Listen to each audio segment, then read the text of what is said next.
জয় শ্রী রাধে। আপনাদের সকলার প্রিয় কীর্তনিয়া পীযুষকান্তি শ্রদ্ধার্ঘ্য প্রণাম আপনাদের চরণে। আজ আমি কিছু কৃষ্ণ কথা, কিছু মাধুর্য কথা, কিছু আধ্যাত্মিক তত্ত্ব নিয়ে আপনাদের সামনে আলোচনা করব। শ্রাবণ মাস, এই মাসটাকে বলা হয় বাবা ভোলানাথের মাস। এই শ্রাবণ মাসে প্রতিটা শিব মন্দিরে, তারকেশ্বর, কেদারনাথ সবাই যায় শিবের মাথায় জল ঢালার জন্য। দুধ ঢালে, জল ঢালে, সবাই অনেক কিছু না ঢালে বাবার মাথাকে ঠান্ডা করার জন্য। আমি তাদেরকেই বলছি, যারা বাবা মাকে খেতে দেয় না, বাবা মাকে শ্রদ্ধা করে না, বাবা মাকে ভক্তি করে না, মৃত্যুকালে বাবা মার মুখে এক গ্লাস জল তুলে দেয় না, এক গ্লাস দুধ দিতে পারে না, তারাই আজ তারকেশ্বরে গিয়েছে, গিয়ে বাবার মাথায় জল ঢালছে। হায়রে মানব, এটা কোন সমাজ, কোন ধর্মে আমি বসবাস করছি? এই ধর্মে তো আমি মানুষ হইনি। এমন জীবন করগ গঠন, মরণে হাসিবে তুমি, কাঁদিবে ভুবন। আমি তো এমন কিছু নিয়ে যেতে চাই, এমন কিছু রেখে যেতে চাই, মানুষ আমাকে মনে রাখবে। এরা বাবা মাকে খেতে দেয় না, বাবা মাকে শ্রদ্ধা করে না, বাবা মাকে ভক্তি করে না। শিবের মাথায় জল ঢেলে কি হবে ভাই? ফল দান করছো, করে কি হবে?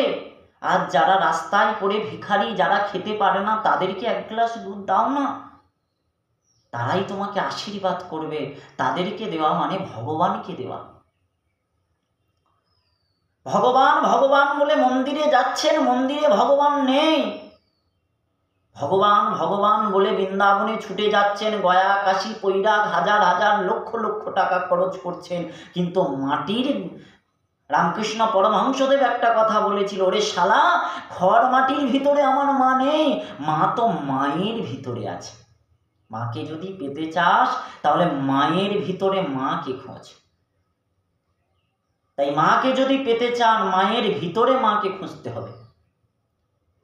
আজ আপনারা যারা গয়া, কাশী, পৈরাগ, মথুরা, বৃন্দাবন করছেন, যারা তারকেশ্বরে গিয়ে বাবার মাথায় জল ঢালছেন, প্রতিটা শিব ঠাকুরের মাথায় গিয়ে জল ঢালছেন, তাদের কাছে আমি কৃতাঞ্জলি পুটে ভিক্ষা চাই। ভাই, ঘরের বাবা মাকে এক গ্লাস দুধ দিতে পারলে না, এক গ্লাস জল দিতে পারলে না, আর তোমরাই আজ যাচ্ছ তারকেশ্বরে বাবার মাথায় জল ঢালতে।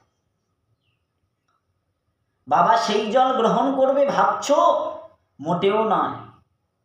তোমার জল তোমাকেই ফেরত দেবে। বাবা মাকে শ্রদ্ধা করো, বাবা মাকে ভক্তি করো, বাবা মাকে খেতে দাও, বাবা মাকে ভালোবাসো, তবেই তো ভগবান তোমার কাছে আসবে। ভগবান তোমার কথা শুনবে, ভগবান তোমার কাছে করুণা করবে, ভগবানের কৃপা তবে তুমি পাবে, তবে তুমি শ্রদ্ধা পাবে, তবে তুমি কৃপা পাবে, তবে তুমি করুণা পাবে। আর তুমি যদি না করুণার সাগর, করুণার কৃপার যদি না পেতে চাও, বাবা মাকে যদি না শ্রদ্ধা করো, ভগবান তোমার ডাকে আসবে না। তাই আমার মাধ্যমে আমি সবাইয়ের কাছে একটাই করজোড়ে মিনতি করব, তোমরা যারা বাবার মাথায় জল ঢালছো, তারা বাবার মাথায় জল ঢেলো না। যারা বৃদ্ধ বাবা মা পায়খানা করে বিছানায় মাখামাখি করছে, তাদেরকে স্নান করাও, মাকে স্নান করাও, বৃদ্ধ বয়সে মায়ের সেবা করো, বাবার সেবা করো, তবেই তো ভগবান তোমার কাছে আসবে।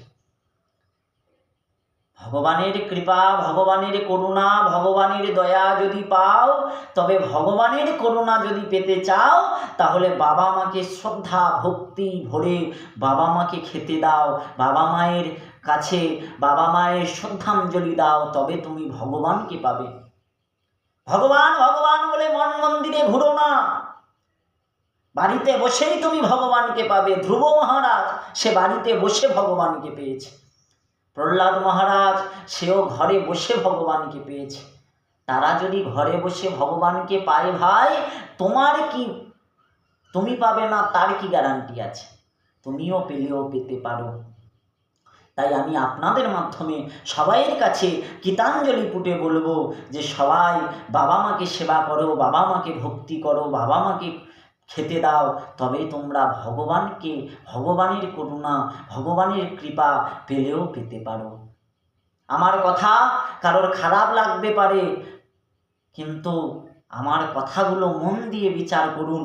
মন দিয়ে বিচার করলে ভাববেন কোনটা পীযূষ ঠিক বলল না ভুল বলল।